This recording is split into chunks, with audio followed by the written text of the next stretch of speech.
Esta es la música del Pereño de Oaxaca. Es su canción, la toca en si bemol menor y fa mayor.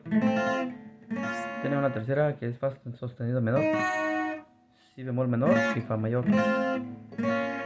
La toca así, mire.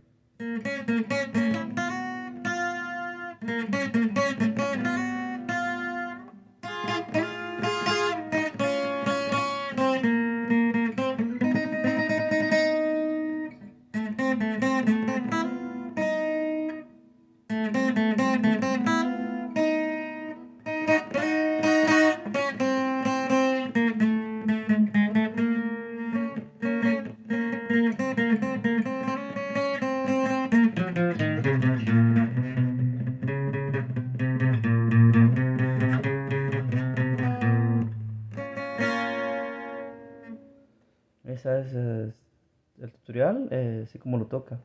Empieza así. Para que esto suene así, tiene que tocarle aquí.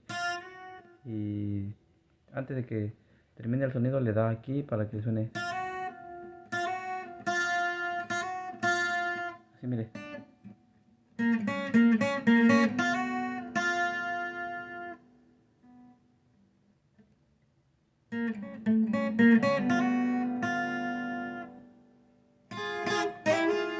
Tiene que ser.